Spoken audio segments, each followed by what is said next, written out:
Deny it, I'm a straight rider. You don't wanna be me. Got the police busting that. In just the last hour, we are learning that Las Vegas police have searched a home in connection to Tupac.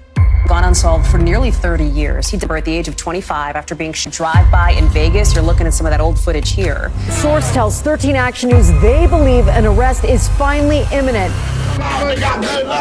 And within hours, his luck ran out.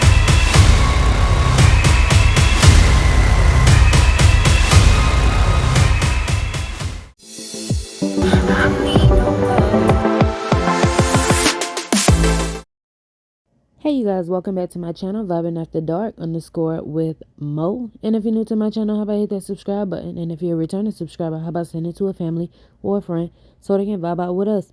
And please make sure y'all like this video. That helps out a lot, and thanks in advance. Okay you guys, so as you can tell by the title and the thumbnail, we are going to be talking about Tupac Shakur.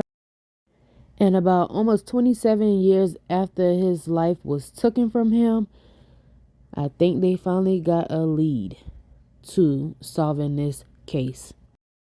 But before I get into that, y'all know I like to go back and give y'all the backstory of what's been going on leading up to this. But before I get started with the story, I know y'all see my Cash App pinned to the bottom left side. And it's not mandatory for you to send me anything, but this video may not get monetized because of some of the words that I might have to say, and YouTube be tripping. So if you're feeling a little generous, you can just send your girl a little something. You don't have to. I'm not going to be mad if you don't, but I'm just saying. Okay, but to give you a little bit of backstory, Tupac Shakur was born on June 16, 1971, and he passed away on September 13, 1996. He was an American rap artist, actor, activist, and a poet. He was known by various aliases such as Tupac, Machiavelli, and Pac. He is known in the Guinness Book of World Records as the top-selling hip-hop artist, having sold over 73 million albums worldwide. So as Tupac was getting bigger in the industry, he was beginning to get more hate. So on November 30th, 1994, Tupac was attacked in the lobby of Quiet Recording Studios in Manhattan. Tupac was at the recording studio because he was invited to record a verse, but he was then confronted by 3 armed men in the lobby. The 3 men were affiliates of Biggie's rap group Junior Mafia, so he thought nothing of it, so he was going to basically like dap him up and everything, but they proceeded to rob him and pop him multiple times, and it left him with some pretty serious injuries. So he had got popped in his groin, he got one grazed his skull.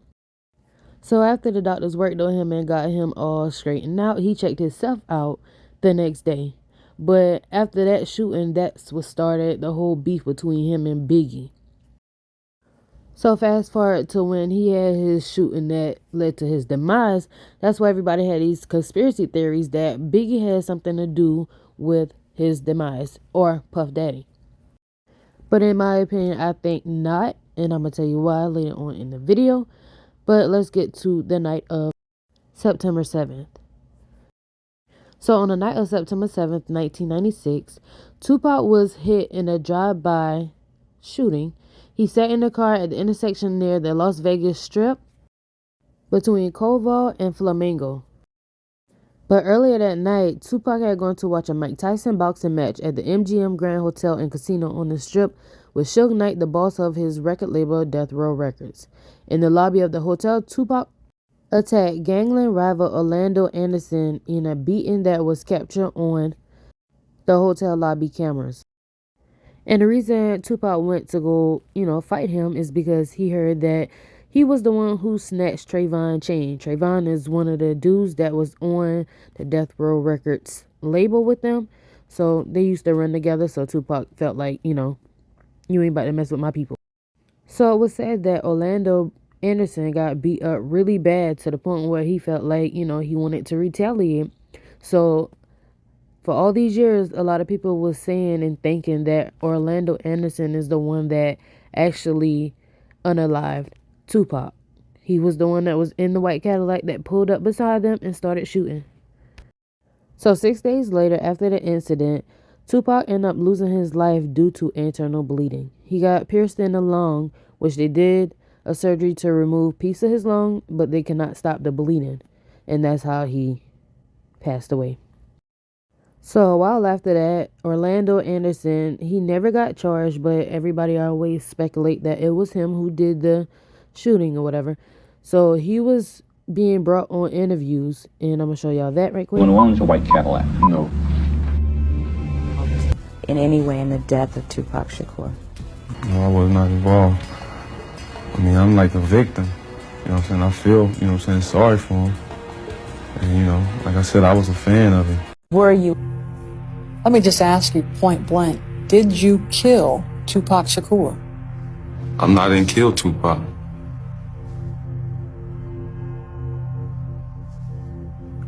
I mean, I don't know why, you know what I'm saying, they would even say something like that. Everyone that, you know what I mean, I didn't do it, and I, you know what I'm saying, I feel sorry for him, you know what I'm saying, his fans and his, you know, and his family and friends. So y'all heard what he had to say. So in all his interviews, of course he denied doing it.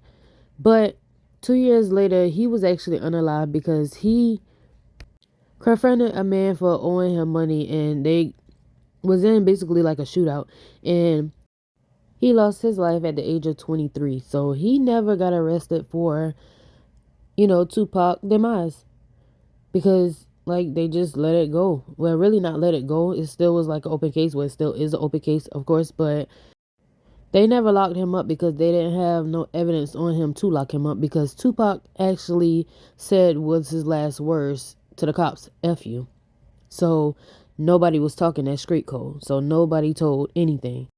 So 18 years later, the cop that actually was first on the scene to aid for Tupac, Chris Carroll, he came out and talked about what Tupac had to say. So listen to this.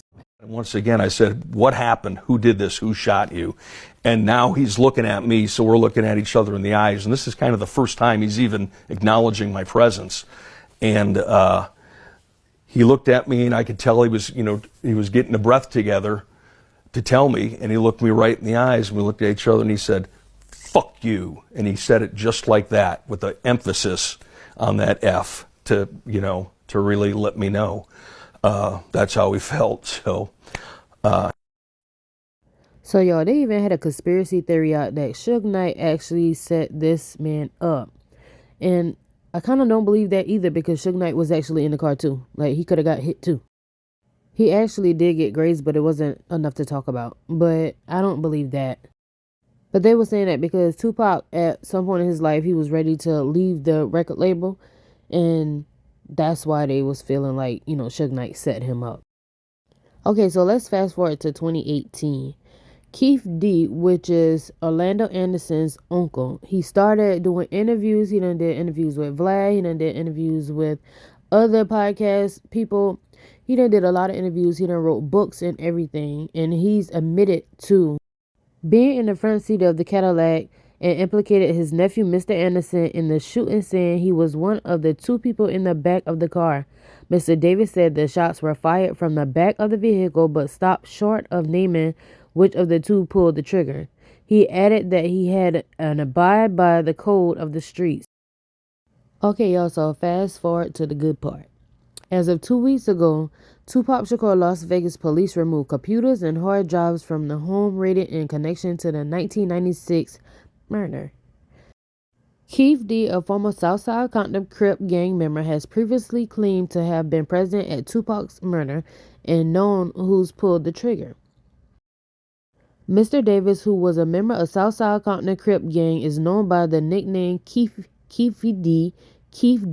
The Las Vegas Metropolitan Police confirmed on Tuesday that officers had executed search warrant at the property in nearby Henderson, Nevada, as part of the ongoing investigation into the deadly drive-by shooting of the hip-hop star.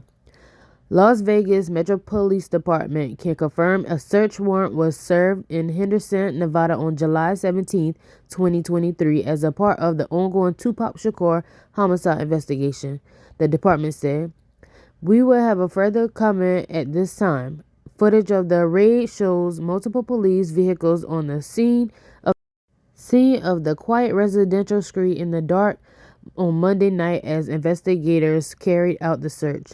The location of the raid and what information led to the sudden development almost 3 decades on from Tupac's demise has not been officially confirmed by authorities. But records reviewed by local paper, the Las Vegas Review-Journal, revealed that the home on Maple Shade Street belongs to 58-year-old Paula Clemens, the wife of Dwayne Keith D. Davis. Keith D., a 60-year-old former Southside Compton Crip gang member, has previously claimed to have been present at Tupac's demise and known who pulled the trigger. In both the 2018 Netflix documentary Unsolved, the Tupac Biggie demise, and in the book of Compton Street Legend, which is published in 2019, Keith D. claimed that his nephew Orlando Anderson fatally blanked Tupac and that he was in the car with him when he opened fire. Tupac made an erratic move and began to reach down beneath his seat. He writes in the book, "It was the first and only time in my life that I could relate to the police command, keep your hands where I can see them. Instead, Pac pulled out a strap, and that was when the fireworks started." Anderson has long been the prime suspect on a suspicion of the shooting Tupac out of revenge for the attack in the hotel. However, Anderson denied any involvement in the demise and was also blanked 2 years later in a gang-related shooting in 1998. Sources told Las Vegas News 8 that the search warrant executed this week involved Keith D., but it is not clear what may have led to the development in the case almost 3 decades on from Tupac's demise. Investigators searched the property for personal notes, photos, and other documents related to Tupac's demise, the source said. Neighbors of the property said that they saw a man and a woman step outside of the house, surrounded by police, place their hands behind their heads, and slowly walk backwards toward the officers. There were cruisers and SWAT vehicles. They had lights shining on the house. So Don, the neighbor, said he doesn't know the people who live in the home, but described the area as a nice, quiet cul-de-sac neighborhood where most residents keep to themselves. It's not immediately known if Keith D. has a lawyer who can comment on his behalf. In addition to the electronics, investigators left Henderson home with USB, a hard drive, photographs, marijuana, a copy of Vibe magazine featuring Tupac, and a copy of the Compton Street Legends book written by Keith D. with Yusuf Ja. Alright, y'all, that's all I have for y'all. Y'all let me know in the comment section what do y'all think about this whole situation. I think that they should have been arrested that man, Keith, the one that keep talking, because the other his nephew has been, gone. But it seemed like it was pretty, obvious about who did it. But I guess the streets wasn't talking, so the cops they not about to dig deep into it if nobody want to say anything. So I guess. But I never actually looked into this Tupac thing up until this was a requested video to do. And so I just did my little research on it. So yeah, after doing this research, okay, Orlando Ben did it, in my opinion. But anyway, like I said, that's all I have for you guys on this video. Y'all comment in the comment section below. I do comment back, and I catch you guys on the next video. Bye.